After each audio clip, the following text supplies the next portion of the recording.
Los Angeles is the largest city within California and the second largest within the entire nation. Los Angeles has a population of about 3.82 million people, and this wide population comes with a wide diversity of different ethnicities and cultures.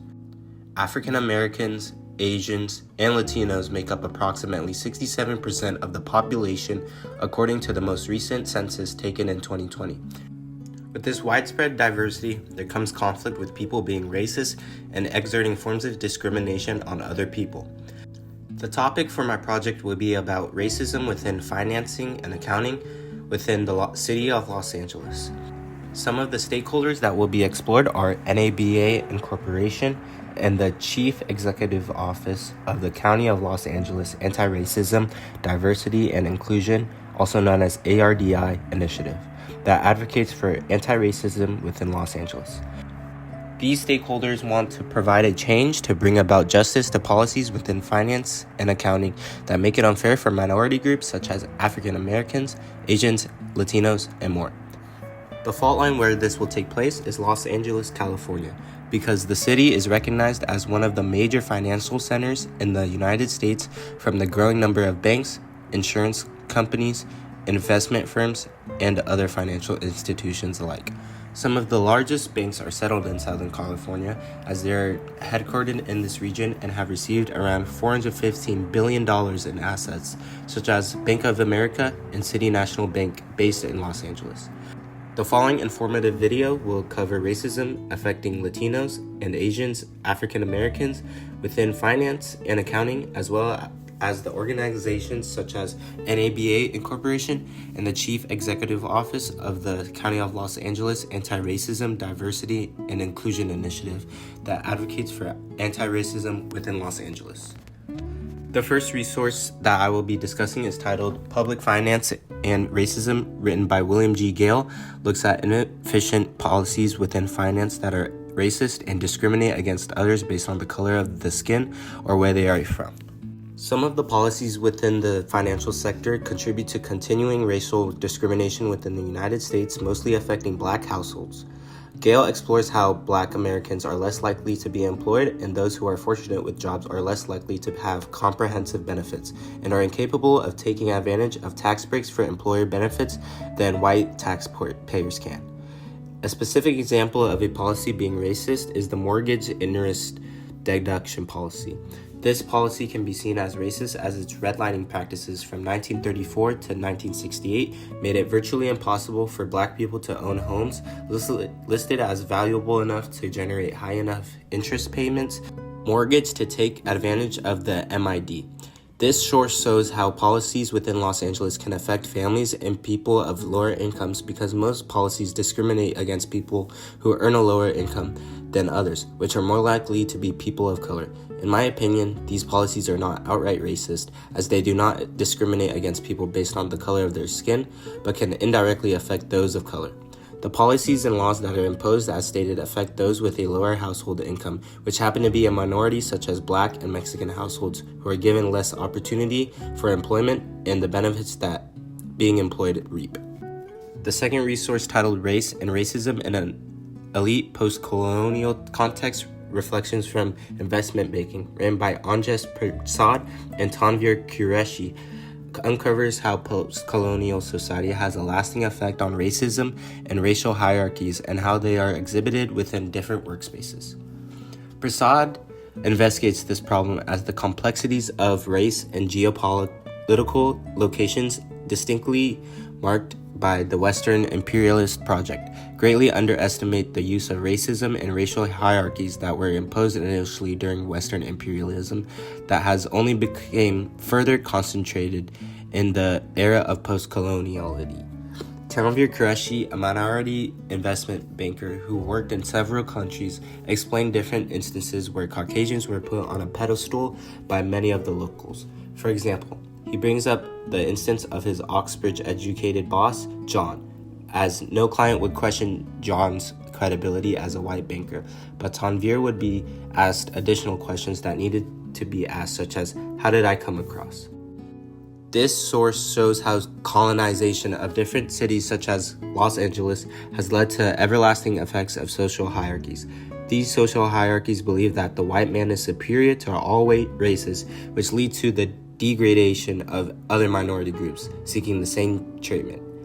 In my opinion, these lasting effects can be seen today in our society when it comes to putting our money into the hands of different accountants and financial advisors, as the first judgment of race can affect their level of credibility, resulting in the wavering levels of trust that we put into such people.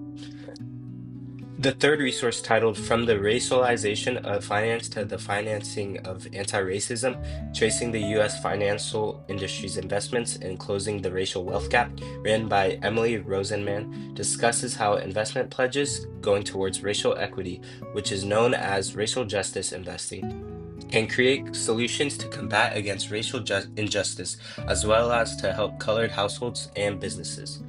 Emily defines racial justice investing as a type of impact investing, a style of private investing that has the end goal of creating social or environmental impacts that benefit publics beyond the investors or shareholders. She also shows how the events following the murder of George Floyd in May 2020 led to the narrowing of the wealth gap between white and minority groups, as Fortune 1000 companies promised $200 billion to fight racism in the US from May 2020 to 2021, with 90% of these commitments coming from the financial industry. I believe that wealth, which includes money and assets, is essential to how people live their day-to-day, with people having different levels of wealth through different races, ethnicities, and generational backgrounds.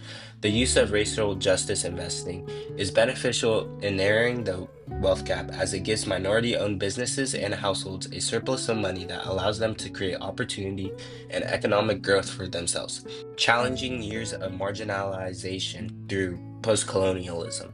This can help activate growth and wealth for most minority groups within Los Angeles, as they make up 67%, while narrowing the wealth gap.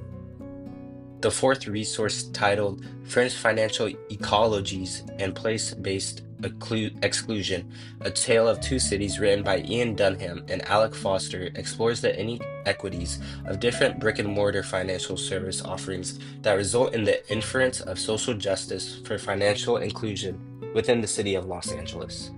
Ian Dunham describes how low-income and otherwise vulnerable populations, including diverse communities of color and the elderly, have forever faced a variety of limitations in accessing sound financial services and affordable credit. They explain how the circumstances in which low-income individuals and households live are at a severe disadvantage, as traditional brick-and-mortar banking institutions, such as national banks and credit unions, are more likely to serve relatively wealthier neighborhoods.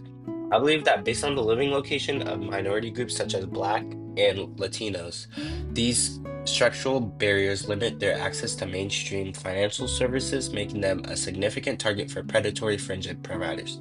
The amount of income that an individual or household receives can dictate the availability of living spaces that are offered to them. In my view, based on the factors of racism and opportunities given, the pattern of colored communities start to form, as they are at a disadvantage on the income received, making their living conditions harsh and sometimes non-existent, resulting in homelessness, which has increased in the city of Los Angeles.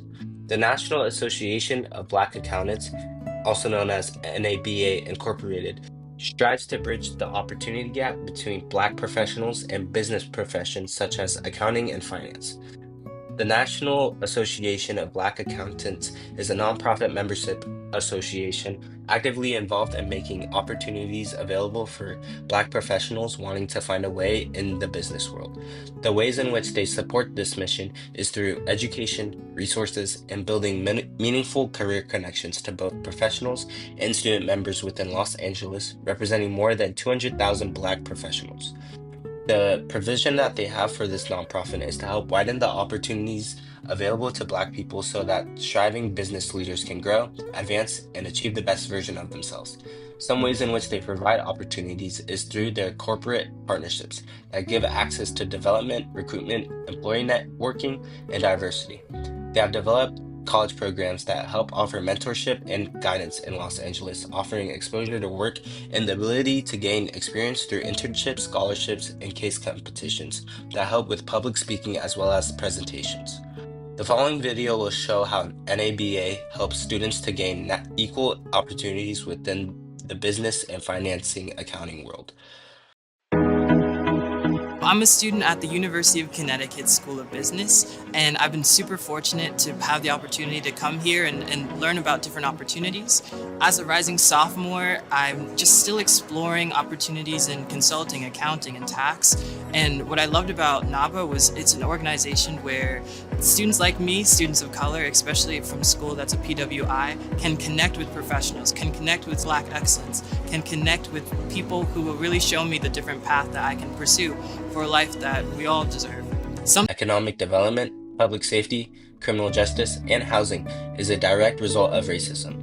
The strategic plan examines how Los Angeles became inequitable, the historical factors that have contributed to producing racial disparities such as spatial and racial discrimination, and presents a vision for a new reality in the county. Some of their goals to help contribute to their new vision includes increasing the attainment of post-secondary credentials with significant labor market value, increasing the stable full-time employment among individual adults with incomes at or above 250% federal poverty level, and increasing the percentage of families with incomes above 250% federal poverty level for a family of 4. They believe that through equity in these actions, they can restore harm in the settings where discrimination and illicit acts have taken place. The following video clip shows how the ARDI initiative came to be and demonstrates anti-racism within Los Angeles. The inequities we face today didn't just happen. They happened because of structural racism and intentional policy decisions that shaped our spaces and places. And those decisions didn't happen overnight. Whether it was broken treaties and the displacement of American Indians, racial covenants included in property deeds that limited Black, brown, and Jewish families' ability to buy homes, redlining practices that prevented access to loans and insurance, and homeowners of color consistently getting lower home appraisals. Decisions to build industrial plants and highways in communities with lower incomes, or restrictions of Chinese laborers through the Federal Chinese Exclusion Act. Structural racism and policy decisions of the past have created the racial, health, and economic inequities we see today. USC Price School of Public Policy develops ideas and imposes different strategies in order to help improve the standard and quality of life of people in low-income urban communities. The USC Price School of Public Policy is involved in extensive research in order to help bring change to a variety of different complex social problems that through social innovation, such as a process or a product. Topics such as homelessness, education, and inequality have led to the development of new models of equity and opportunity for low-income minority children and families in Los Angeles. The ways in which homelessness is researched and reviewed within LA is to conquer housing stability, as current traditional policy levers make it difficult to find safe and affordable housing for all populations, including low-income households. Education has been researched to develop new ways to conquer the achievement gap, as well as the inconsistency in educational fulfillment that exists through race and economic circumstances. The research for inequality benefits have shown that individuals are adversely affected by racial inequality, segregation, economic and wealth inequality, gender disparities, and other systemic barriers that prevent individuals from reaching their full potential. The Nonprofit Finance Fund, also known as NNF, is a nonprofit lender, consultant, and advocate that works to strengthen nonprofit organizations and help improve how money flows to social good. The Nonprofit Finance Fund is dedicated to multiple goals and missions, such as improving the way that money is outsourced and flowed so that it starts to flow into community-centered organizations that have been denied financial aid. This includes low-income communities and communities of color, struggling living in poor communities and conditions. In the Los Angeles area, they have been able to introduce a range of creative thinking, empathy, funding, expertise, and partnerships to the social sector in order to address the many facets and complex webs that build community strength and well-being. They are interested in the Los Angeles region as they are approximately 50,000 homeless people in severe inequity, with marginalized groups such as Black, Asian, Mexican, and more suffering discrimination in employment opportunities, educational attainment, and health outcomes. In order to help reach and accomplish their missions, they are actively involved in financing by investing in communities through customized financing that helps strengthen organizations, consulting by equipping social sector leaders to make the best financial decisions that go along with their missions, as well as issuing money that through programs and special funds, they can advance the community wealth and well-being. Organizations that are nonprofit, such as the National Association of Black Accountants, LA County ARDI, the USC Price School of Public Policy, and NNF provide the community with initiatives that they can partake in to make the city of Los Angeles equal between different cultures and races through financial aid and accounting. These organizations make it easily accessible to take part in with a multitude of ways to get involved. Being able to do your research and volunteer can be one step closer to making a difference within the community, as it lessens diversity among minority groups that are not given the same opportunities as white people, as well as narrowing the wealth gap between the two groups.